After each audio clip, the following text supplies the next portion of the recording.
So here we are with episode 12 of Shadow's House Season 2. A little bit of a recap, we saw the continuation of the flashback from the first two episodes involving Mary Rose, Rosemary, and Barbara and Barbie, and also getting to see what had happened to Christopher and Anthony. Not really sure what happened to Anthony specifically, but I assume he might have been turned into a veiled doll since he doesn't have a Shadow Master anymore. Towards the end of the episode, as the Roses were about to be turned into Edward and possibly be interrogated and tortured, they decided, as they've said before, that they are going to decide how their fate ends, and they've decided to try and get Edward in trouble. And and towards the end, as the comments have told me, their Yuri fantasies, they probably kissed and jumped off together. But I do have my full-length reaction, which you guys can check out in the description down below. Other than that, let us get started.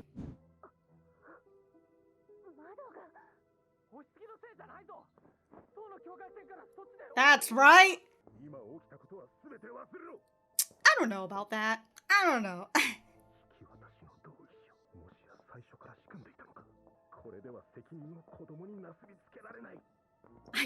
I can't just blame these kids. Well, it is technically on your side, so haha, get fucked, Edward! That blasted Barbara.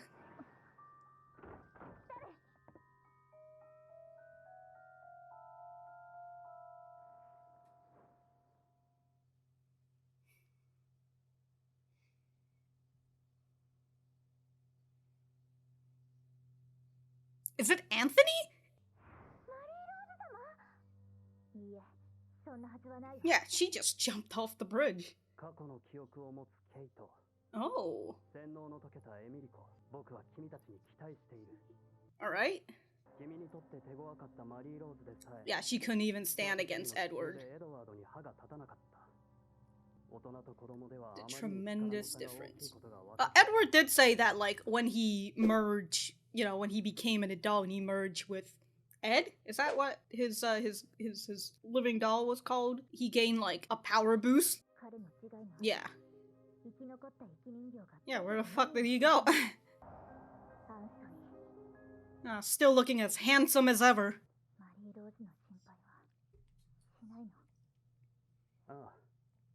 She'll be fine.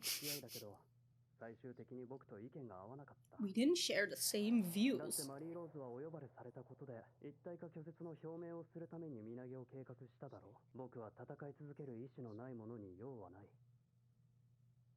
Alright.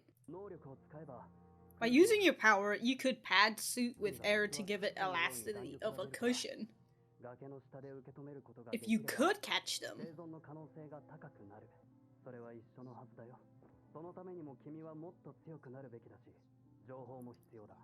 More information. Okay.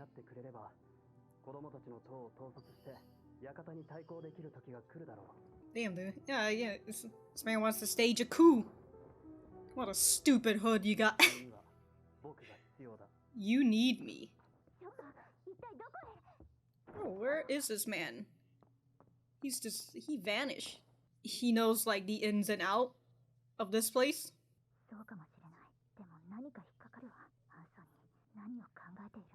I was wondering... Hold on. We like to think, yeah. You know, it's better to believe that they're alive than they're dead. Alright. Alright, you'll think about it tomorrow. You need time to sleep.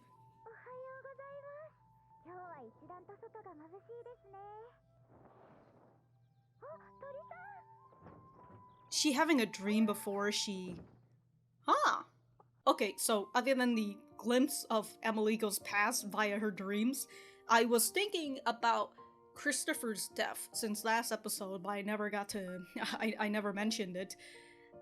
They were propping him up in the flashback as this guy who essentially was the pillar of the community. Everybody loved him, everybody followed him, and he had, you know, bright ideas on what to do for the children's wing and how to better the children's wings overall. And for this guy who you feel is like a a good leader, I suppose.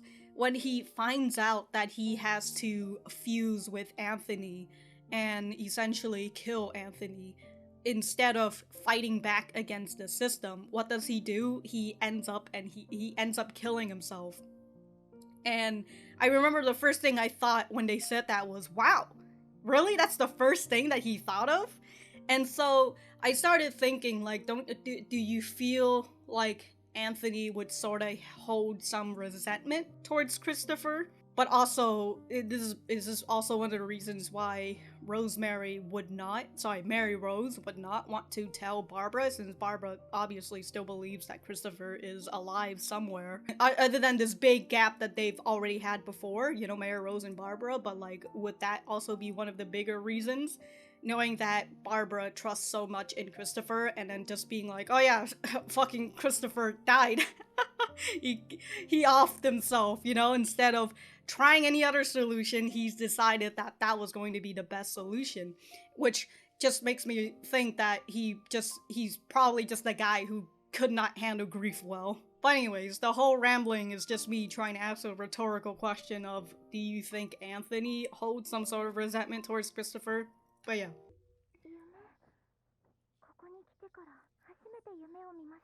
First time I've dreamed. Probably. Sleep in a little box. Yeah, they want to dehumanize you.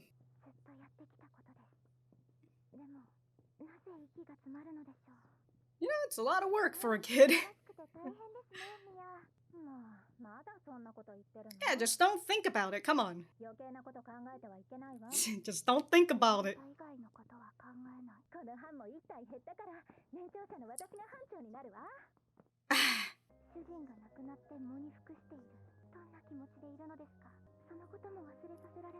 I would assume they probably get made to drink.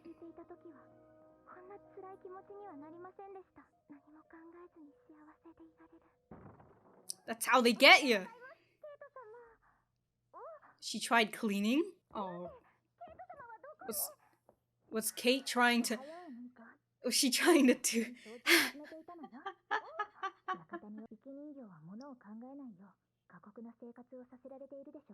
Yeah.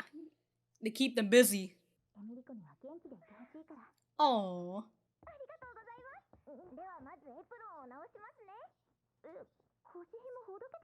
You are in her realm of expertise now, Kate.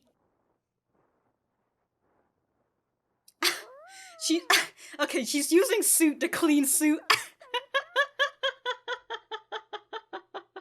Oh, fantastic.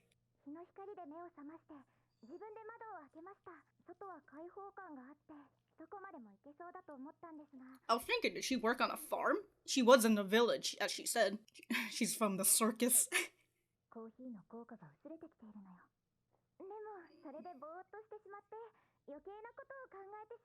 Well, that's just what happens.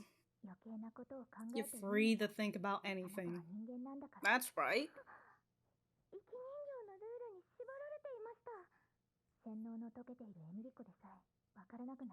Oh, it's the life that you've been living. I want to... Yeah, it could have been better to drink the coffee. That's how they get you. It's fucking drugs.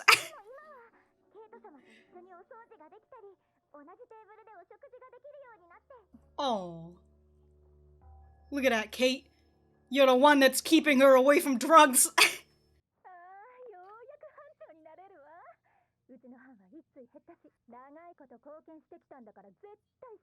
Alright, Sarah. It's Sarah.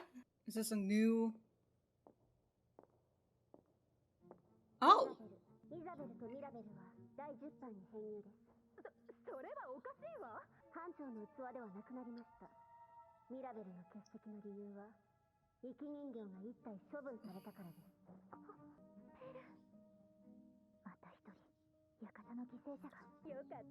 So because of the constant sickness that they were going through, one of them...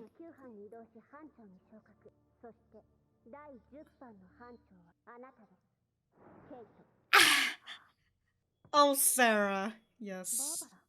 Oh? これがバーバラからケイトへの評価です。あなたのアドバイスで作成した同意書も役に立ちました。班長としてのあなたの知恵を借りることもあると思います。Okay. 期待しています。Which one of the Belle died? You said Mirabelle, right? Look at those eyes. Someone's not happy. Watch out, Kate. An assassination attempt is coming. So does that mean Sarah saw the conversation that Barbara was saying to Kate? She's probably gonna be like, fucking bitch. So, gaining Barbara's trust is tremendous. Not to mention, Kate can put it to recruiting more allies. Okay.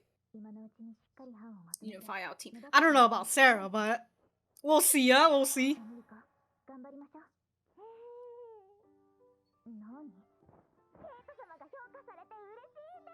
Oh, I mean, that is true.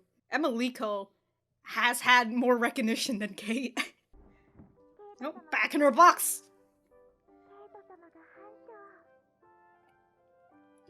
You know, consider the fact that... Good job, you finally realize!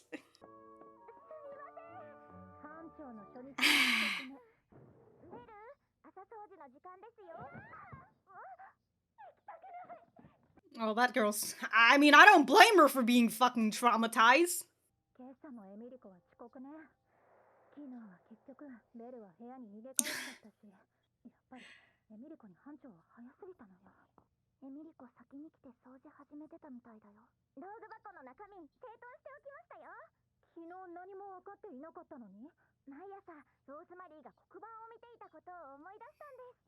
She learns quick.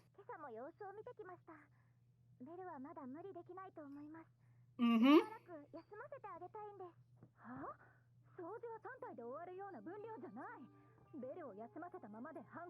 Hey, yo, it's time to throw hands!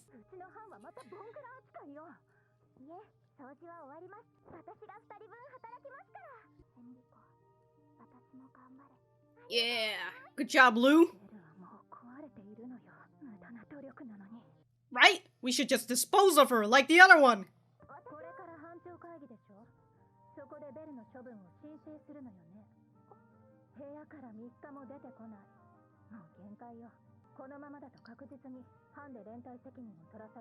Damn, dude. Sarah's really showing her true colors.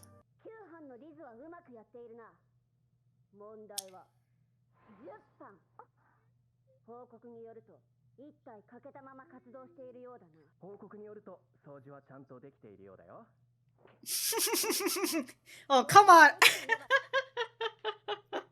Oh man, Ollie was trying to fucking save her, dude.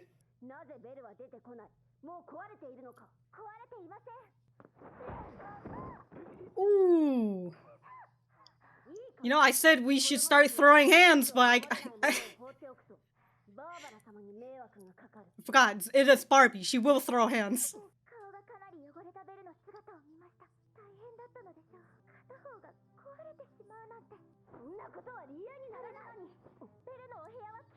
She keeps herself clean.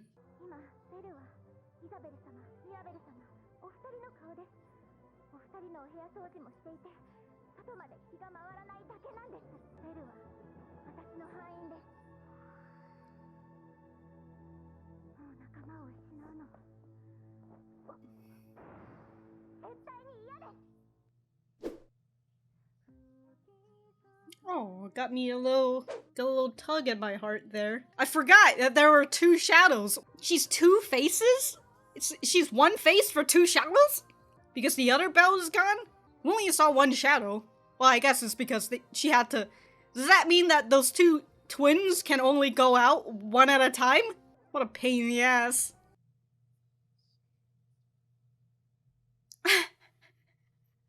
Oh... So it was Luis and Lou fucking doing push-ups. Okay. Alright, we're gonna go back to the center.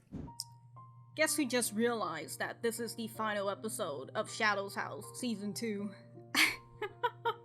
I've been editing my discussion, and the whole time it just sounds like there's going to be a Mythical 13 episode that's going to come out sometime next week, but no, this is the last. So let me know what you guys think about this episode, And what do you think about the series as a whole? You know that I always like talking to you guys. I went a little off pattern there, that's why I'm stumbling all over the place. But for me, I feel like I have a slightly higher excitement than I did in season 1.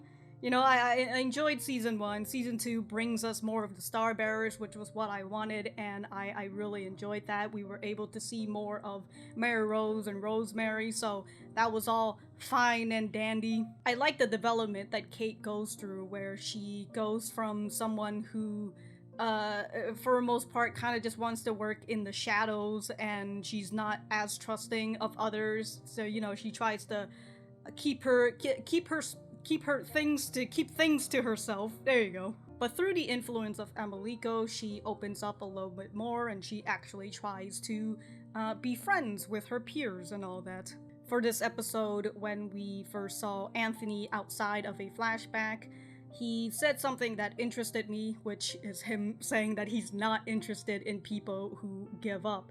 And that was the reason why he feels like even though he's known the Roses for a while, their views just don't align up. As Kate says, he is a person of mystery, because even though he says that he's not interested in people who give up, he still helped them in the end, albeit I wonder if the only reason why he decided to help was because Kate was trying to help. And I like that Anthony had said that Kate has qualities of leadership, and after that she gets promoted to team leader, which also gets Emilico promoted to team leader. And even though Anthony had only said Kate, we know that Emilico has had not a following, but she has had recognition. And just like what she said to Kate, like, oh, I'm so happy that you're finally getting recognition. Before all of this, we saw that people were talking more about Emilico, even like the shadows were talking about her. And it was really nice to see Emilico stepping up to the position of power, you know, the power of a team leader and all that. I really like the scenes before that, when she was thinking more about the Shadows house and how sad she feels, and how like all of these chores that she has to do is very mundane, but it's also very busy, you know, keeps her busy and all that. And she had thought about whether she should just drink the coffee again so that she could at the very least numb this pain, which, wow, dude. Drugs, am I right? But I like that she had those fears and worries, and then Kate helped her through it, you know, by actually humanizing her again. And through that, along with her new position as team leader and getting the Belle in her team, she, those fears and worries of her basically fuels this protective side that she has now, because she has lost 2 people who were important to her, you know, they were good friends. And so because of that, she doesn't want to lose a 3rd one. So it'll be really interesting if we get a season 3 to see how Emilico, I was gonna say mature, but you know, how she learns from this new position that she's been giving, but also from the meetings that she's going to have to go through now with the team leader meetings. I wonder if we are going to see more of the team leaders, just like how, you know, we've seen more of the Star Bearers. Speaking of the Belles, or at least one of the Belle, because the other has been disposed, I find it very interesting that despite disposing only one living doll, Belle can still be the face for both Isabel and Mirabelle. And I did say that it sounds like a pain in the ass if one of the shadows can only be out at the same time. So I wonder how that is going to go into play in the next season, but also being able to see whether Belle is going to end up joining Kate and Emilico's side, since they said that they should focus on their own team first. So they're gonna try and get everybody. I don't know about Sarah and Mia though. That's really the thing. And speaking of Sarah and Mia, it's really nice to see Mia's. I said it's Mia's true colors, but it really is more of Shadow House's true colors. Because as long as you're doing your job and you're cleaning and all that, Mia is particularly a nice person from what we've seen all before, but now with Belle and also with Emilico taking the job that she had expected to, I assume she thought that that she was just going to be granted it, you know, whatever. But we can see that she's not happy with Emilico's promotion, and especially it looks like they've might have overheard the conversation, or at the very least saw the two, Barbara and Kate, talking to each other. So they're just kind of like, oh, so these people are, you know, so Kate is like probably doing some fucking shit under my nose, like, how dare she? So I can only assume that Sarah is going to amp up her shit so then she can try to get the position of team leader. You know, I wonder if she's, I was thinking, like, she could probably be an informant to Edward if she could ever fucking get contact with him, but whatever. I know that Sarah has made it loud and clear that she would love to be the team leader, but we have been shown something to the audience's eyes only. I don't think the shadows or other humans living dolls, know about the fact that Sarah is just out here beating the fuck out of Mia. I swear, we saw that one scene, and I'm just like, all right, shit, cool. And then it's just, we're never talked about it again. But just because they've only shown it once or twice doesn't mean that I don't remember it. You know, whenever I see Sarah, that's the first thing that flashed into my mind. And honestly, if Sarah's the person who can cause bodily harm to someone, I don't know. What else is she capable of? Thank you guys for sticking around for the whole series. You know, I appreciate talking to you guys and learning a little bit more about Shadow's house that hopefully isn't spoilers. And I'm excited if we will get a season 3 or not, but we'll just have to say we'll just have to see. And just as how I ended season 1, yeah, I'll probably read the manga, but no, I won't. I remember saying that towards the end of season 1 that I was going to read the manga, but then I didn't, and then season 2 got announced, and I was like, might as well just continue watching it blind or semi-blind in the beginning. But anyways, thank you guys for sticking around to the end of the video, and I will see you guys when I see you guys.